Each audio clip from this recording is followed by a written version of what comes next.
Muito bem, eu saúdo os irmãos com a paz do Senhor. Meu nome é Adalgisa Holanda, faço parte do Departamento da Família, me congrego na Assembleia de Deus Monte Sinai de número 2 e estou aqui para contribuir com a campanha Nordeste para Cristo.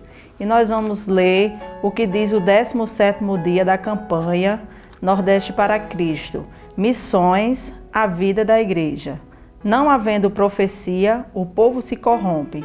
Porém, o que guarda a lei, esse é bem-aventurado. Provérbios 29:18. Já foi dito acertadamente que o livro de Provérbios é a pérola ética do Antigo Testamento. Neste livro há inúmeros conselhos para a vida, assim como advertências sintetizadas em breves sentenças. Uma delas, sugerida como leitura devocional, como vemos no versículo destacado acima, essa declaração ela focaliza um dos papéis mais importantes do povo de Deus no mundo, a missão profética da igreja. Identificamos claramente a realidade desastrosa do mundo, sem profecias. O que podemos entender com a expressão se corrompe? Entendo ser desanda, caminha sem rumo, desenfreado, entrega-se à vil maldade. Romanos capítulo 1, versículo 28. Essa é a situação do mundo e de muitas pessoas à nossa volta. Por quê? Porque há falta de profecias. Particularmente, identifico duas razões para a falta de profecias. Primeiro, rebeldia, que está escrito em Romanos 1 e 28. E segundo, falta de aviso, Romanos 10, 13 e 14. Essas são as características de nossa época. Apesar da ciência se multiplicar, das descobertas do avanço do Evangelho em muitos lugares de nossa nação, o povo ele se corrompe. E isso ocorre porque não levam em conta a mensagem de Deus. É aqui que surge a necessidade de uma igreja profética. Sem profecia, o povo se corrompe. Diz no texto sagrado. Por quê? Porque os profetas são os portadores da mensagem de Deus, Romanos 10 e 14. Não havendo portadores, não haverá mensagem. Quem são os profetas hoje? A igreja. No Novo Testamento, a perspectiva profética está atrelada àqueles que anunciam a palavra, os que testemunham, obedecendo ao ide e pregai. O Evangelho, como especificou o apóstolo Paulo, é o poder de Deus para a salvação de todo aquele que crê. Romanos capítulo 1, versículo 16. Não há nada que possa produzir maior transformação do que o Evangelho de Jesus. Quando uma pessoa ela crê no Evangelho de Jesus, toda a sua vida é transformada. Seu caráter é transformado. As suas prioridades de vida se convertem a Jesus. O Evangelho não é uma filosofia ou uma ideologia humana.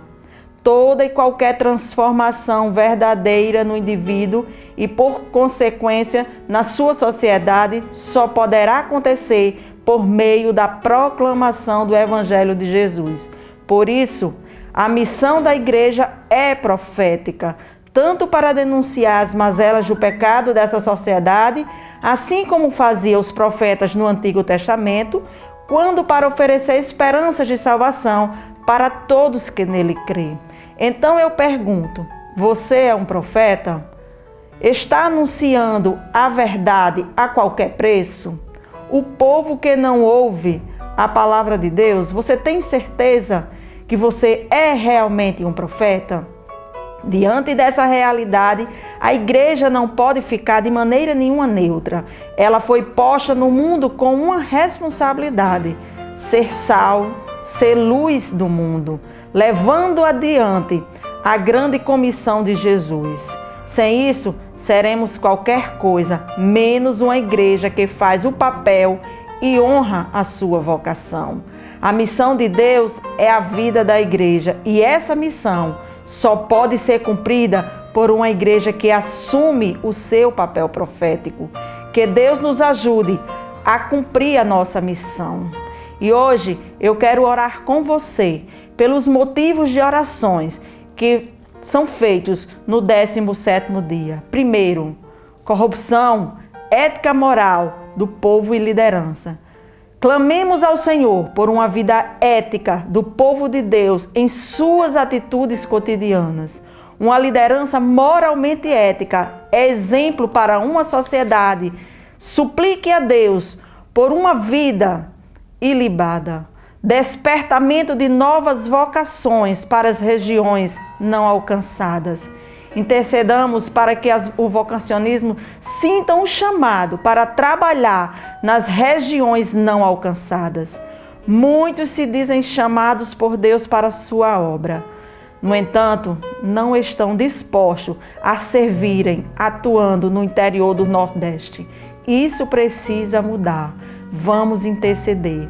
Os povos minoritários do Nordeste, os quilombolas, os ciganos e os indígenas, eles precisam de você. Nós precisamos alcançar os povos minoritários estabelecidos no Nordeste. É o desafio da igreja. Interceda por esta causa. Quilombolas, ciganos, indígenas precisam de Jesus como Senhor e Salvador de suas vidas. Ore por projetos visando alcançá-los. Os grupos marginalizados. A crise vivenciada pela sociedade está agravando as situações dos grupos marginalizados. Eles não têm esperança. Oremos para que a igreja ela vislumbre essa oportunidade de anunciar Jesus Cristo. A igreja ela precisa capacitar seus membros para atuarem junto aos grupos marginalizados. É a prática do amor através das obras. Oremos também por isso. Querido Deus e eterno Pai, eu te agradeço, Senhor, pela oportunidade de estarmos participando desta campanha Nordeste para Cristo. Deus, eu te apresento todos os pedidos de orações que aqui foram apresentados no 17º dia.